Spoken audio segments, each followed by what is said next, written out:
Hi everyone, my name is Anthony. I'm from Evotech Pacific, and in today's video we will be doing a short video on how to use the custom gem builder within the Matrix 9 software. Now there is a custom gem builder in MatrixGold. I'll do a video on that at a later date, but for this particular video it concentrates on Matrix 9 and how to use that custom gem builder. So first thing we're going to do is you can import an image, and what I normally recommend is that you take a photo of the gemstone looking down and import that image into Matrix 9 by using the view menu and using your picture frame tool, and then creating your or replicating your image as large as you need it.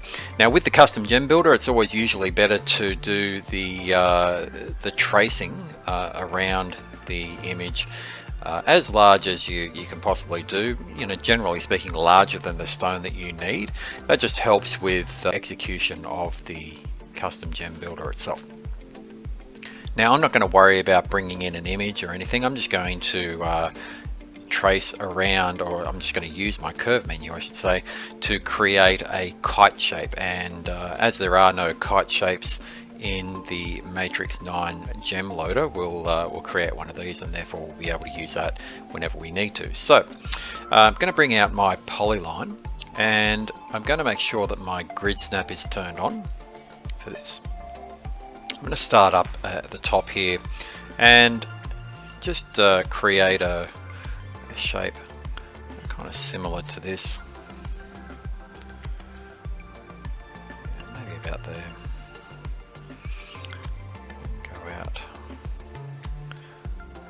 There and say to there. Now don't be too worried about these dimensions because you'll be able to change that shortly. The important thing here is that we have one closed curve. You don't want to have multiple curves or anything like that. You want to make sure that they're all closed. Now that we've done that, we're going to switch to a different layer color. I'm going to put on U02, and then I'm going to switch to my second level in the curve menu and select my single points. So I'm going to click on a single point here, and what I want to do is place, I'm just going to turn my grid snap off, place a point at every end point here along this particular curve. So right down the bottom here, right there. Now one of these points, which is the point at 3 o'clock, I'm going to change to a different layer color, just to this blue layer color here. And there's a reason for that.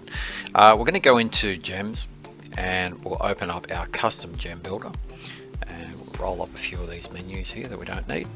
Okay, so you are faced with 3 windows here that we have to enter in some details. You also have the option here to create a diamond cut, which I'm going to leave, but you can create just a standard gem cut, or the diamond cut, whichever you prefer.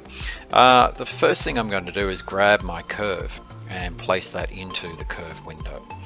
Next thing I'll do is grab my points, so all 4 points there, and place those into the facet window.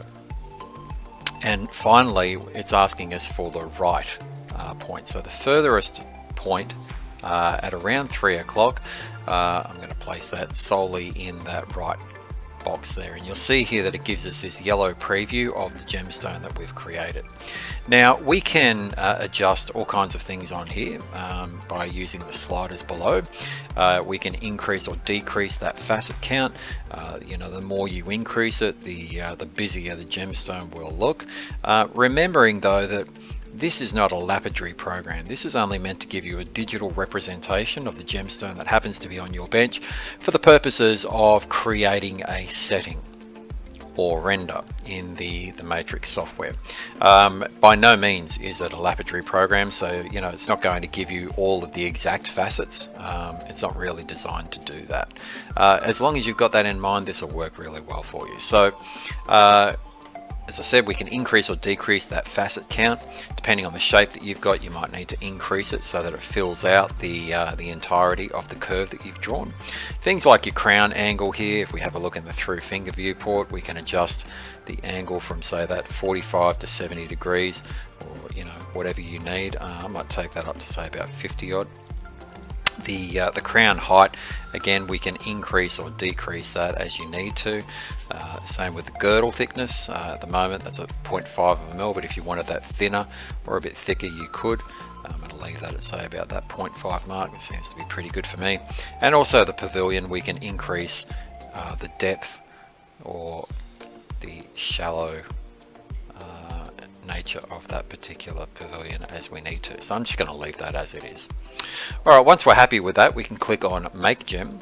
That'll make that gemstone there for us, go through the processes that it's going through, and you can inspect that and just make sure that you're happy with everything there. Once you are happy with it, we can go to Save Gem, and that will save the gem into the custom gem section of your gem loader. So we can give it a name here, so I'm just going to call this one Kite 1, and we're going to click on Save Gem. So that'll save that into the database. You'll find that in your Documents, Matrix 9 and Custom Gem folder if you ever need it for later use. So if you need to change computers and you wanted to transfer that information, that's where you'll find it. The message here says that the custom gem was created. These remaining objects are not valid. Go to the gem loader to load your new gem, which we're going to hit OK. That just means that basically that gem will not work with anything that we've got there, so we may as well go to File and New. So now that we've done that, we're going to then go to our gem loader, and we'll scroll through the cut types here. So we'll go from diamond to simple to gem to cabochon to custom, and you'll see there is our custom gem, and this will populate with any other custom gems that you've created. We can select this particular one since it's the only one we've got here, and then we can adjust the actual dimensions of the piece that we actually need. So for example, I might need a custom or a kite gem, I should say, that is only, say, 5 mil in length by, say, 2.5 in width, with a depth there of, say, 1.6. And when we hit the green button here, then that gives us our kite gem, and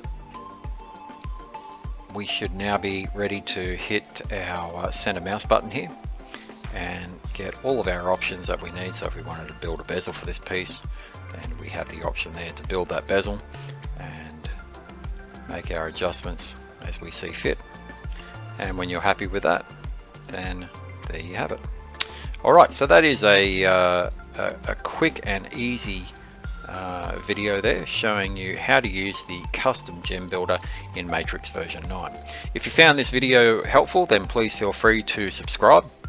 It really helps us out, and if you've got any other questions, then please feel free to let me know. Hope that helps.